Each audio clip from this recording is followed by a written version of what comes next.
I remember 1997 like it was yesterday. We were 30 days away from going out of business. We had failed with our first architecture, the NV1. It was a technical marvel, but a commercial disaster because we had bet on the wrong math. We had spent all our money, and we were essentially bankrupt. I had to go to the CEO of Sega, a man who had entrusted us with their future console, and I had to tell him that our technical approach was wrong. I had to ask him to pay us in full for a contract we couldn't complete, just so we could have the capital to pivot and try one last time. That required a level of humility that is hard to describe. It was the realization that our survival depended on admitting our failure and asking for help. He agreed. That money gave us 6 months of life, and in those 6 months, we built the Reva 128. We ran. We didn't walk. We worked as if our lives depended on every single transistor, because they did. That experience burned a philosophy into the DNA of this company. We solve the problems that nobody else wants to touch, and we do it by questioning everything from first principles. Today, we are at a similar crossroads, not just as a company, but as an entire industry. We are in a crisis. It's not a crisis of bankruptcy, but a crisis of physics. People look at the incredible performance of AI and think it's just about the number of flops or the speed of the processor. But there is a silent killer in the data center, a bottleneck that is threatening to stall the most significant industrial revolution in history. It is the memory wall. In this crisis of throughput and energy, the question of what hardware to invest in is no longer a matter of preference. It is a matter of survival. When people ask me what RAM is worth buying in this environment, they are looking for a brand name. But I want to talk to you about the architecture of intelligence. In a world where data movement consumes orders of magnitude more energy than computation itself, the only memory worth buying is the memory that fundamentally changes the physics of the system. To understand why we are here, we have to look at the first principles of computing.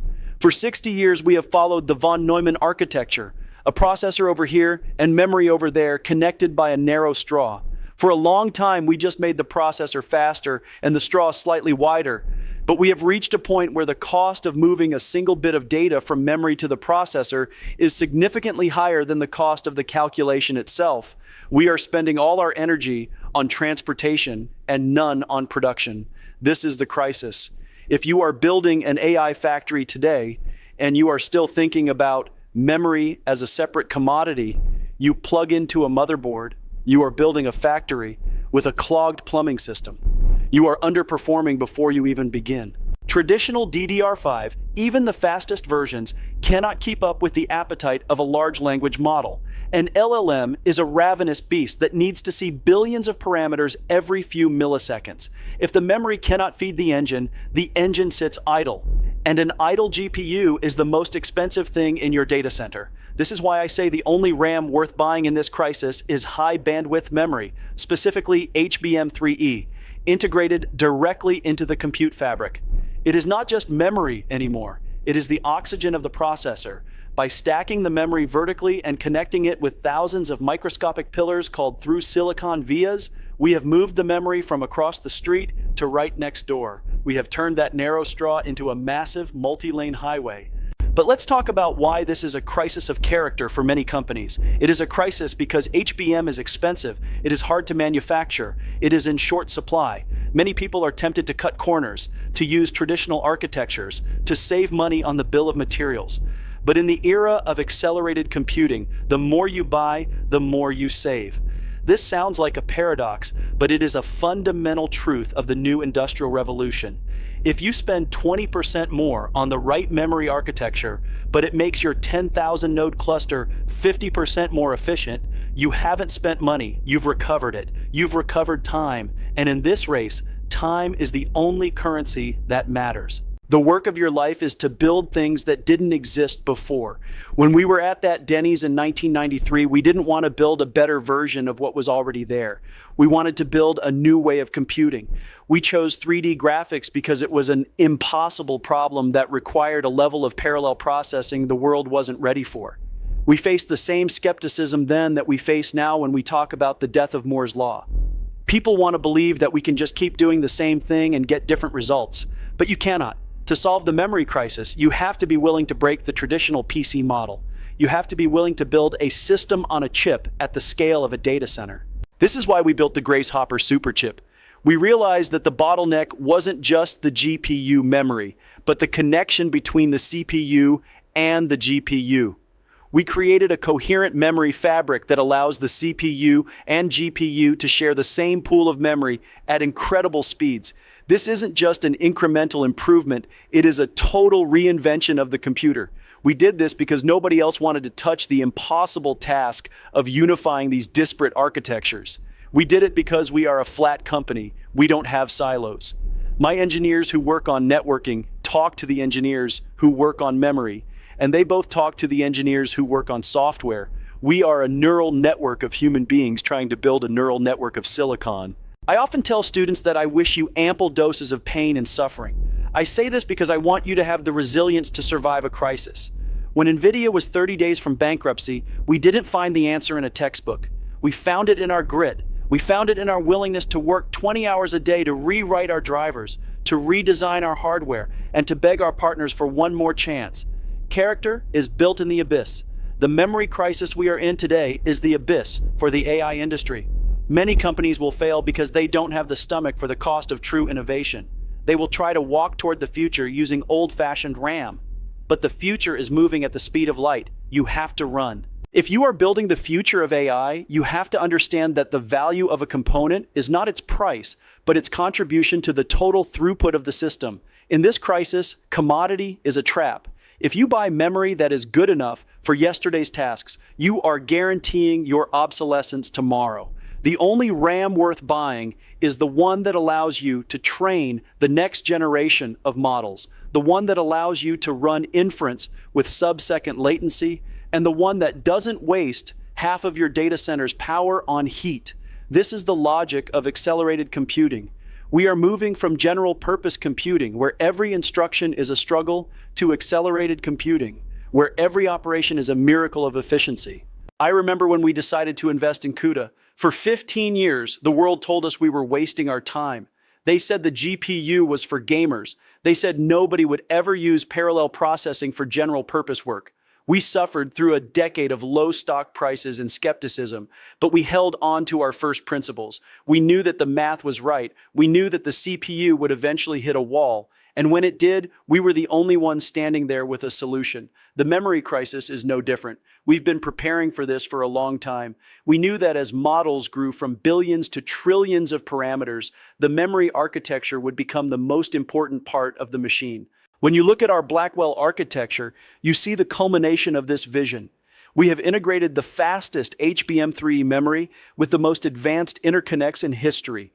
We have created a computer that is not a collection of parts, but a single giant organ of intelligence. Why?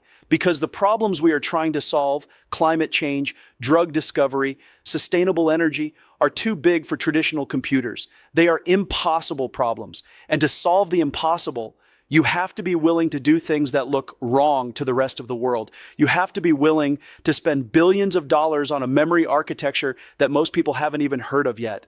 The sense of urgency I feel today is the same sense of urgency I felt in 1997.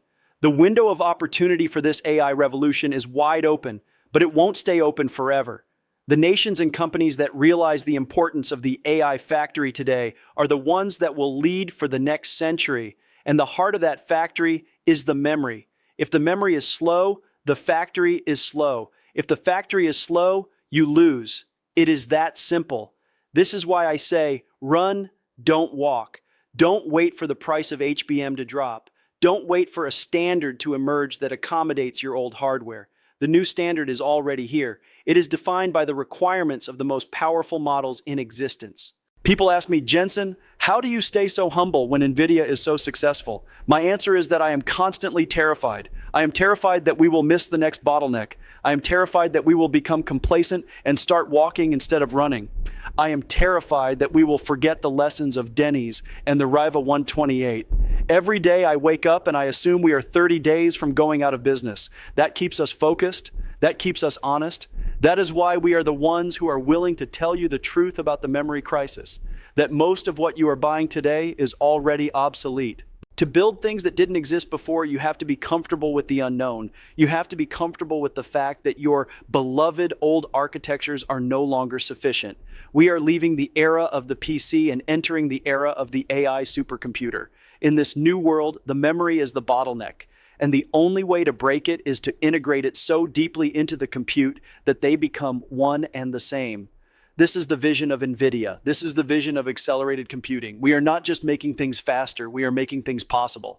And the possibility of a world where AI can reason and solve our most complex challenges depends entirely on our willingness to reinvent the very fabric of memory.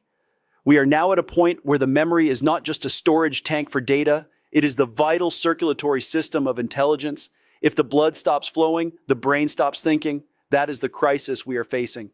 Traditional RAM architectures are like old, narrow city streets trying to handle the traffic of a 1,000-lane highway. It simply doesn't work. When I tell you that only high bandwidth memory, specifically the integration we've achieved with HBM3E, is worth your investment, I am not talking about a product preference. I am talking about the laws of physics. We have to move the data faster than the model can consume it, or we are wasting the most precious resource in the world, human time. The reason this memory crisis is so profound is that we are moving away from the era of retrieval and into the era of generation.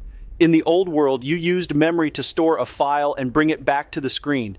In the new world, memory is used to hold the weights of a massive neural network, trillions of parameters that must be accessed simultaneously to generate a single thought, a single line of code, or a single frame of a simulation. If you are using traditional DDR memory for this, you are effectively trying to power a jet engine with a garden hose. The latency alone will kill your throughput.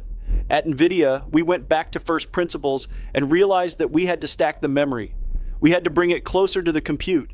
We had to create a unified memory architecture where the GPU and the memory are essentially one single organ. This is what makes Blackwell so revolutionary. It isn't just a faster processor, it is a more coherent system.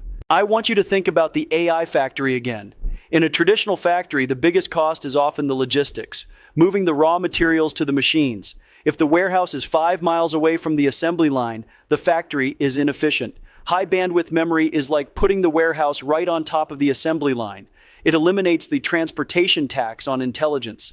In this crisis, where energy is expensive and data is infinite, you cannot afford to pay that tax. This is why I say, the more you buy, the more you save.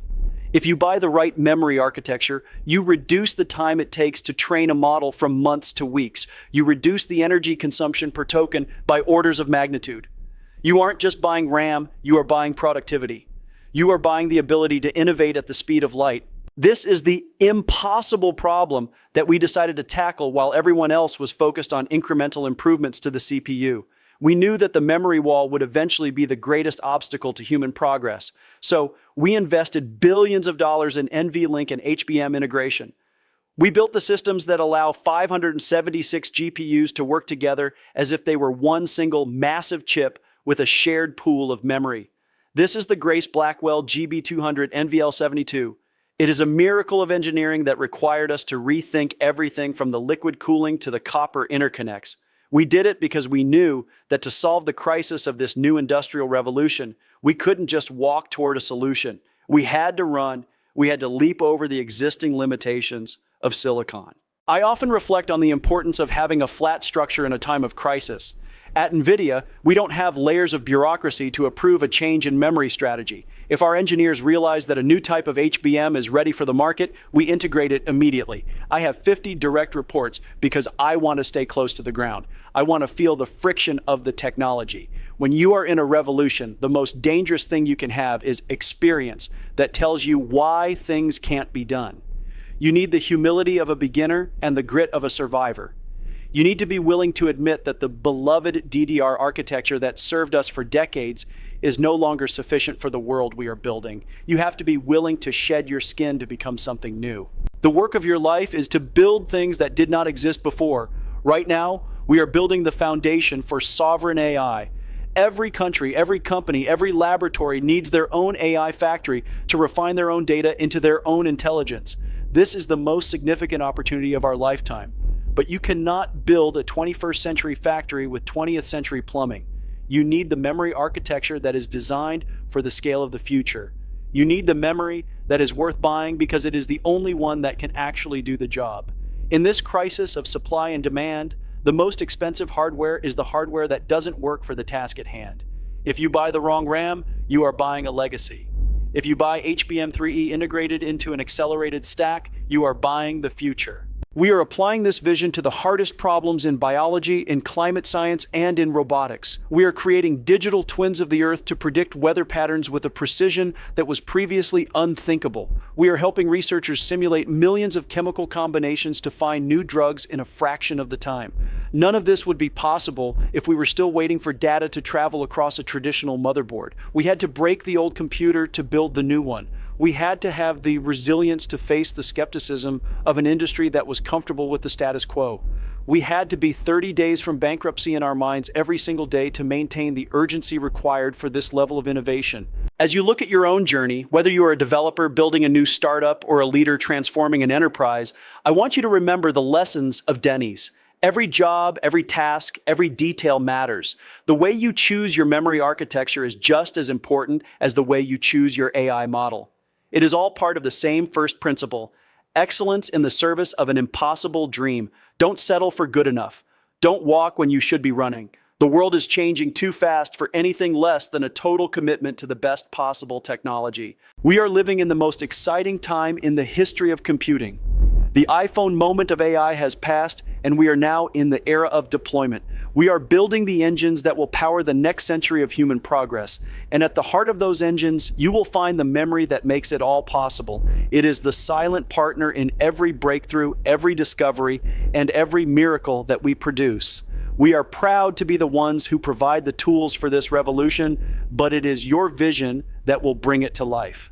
The future is not something that is far away. It is something we are constructing today with every transistor we place and every bit of data we move. It is a future where intelligence is abundant, where the impossible becomes routine, and where human creativity is amplified beyond our wildest dreams. This is the world we are building at NVIDIA. We are running toward it with everything we have, and we want you to run with us. Before you head back to your work of building the future, I want to invite you to join our community here. If you found this vision of the memory crisis and the future of accelerated computing insightful, please subscribe to the channel and give this video a like. It helps us share these first principles with more innovators around the world. And I want to hear from you. What are the bottlenecks you are facing in your AI journey? What impossible problems are you trying to solve with the power of accelerated memory? Leave your questions and your thoughts in the comments below. I will be reading them personally and I will respond quickly because in this revolution, we don't have a second to waste. The logical conclusion is this: in the era of the AI factory, the processor is only as good as the memory that feeds it. Traditional architectures have hit a physical wall that no amount of software optimization can overcome. The only way forward is through accelerated systems that treat memory and compute as a single unified entity. This is the truth of the new industrial revolution. Anything else is just a distraction. Run, don't walk.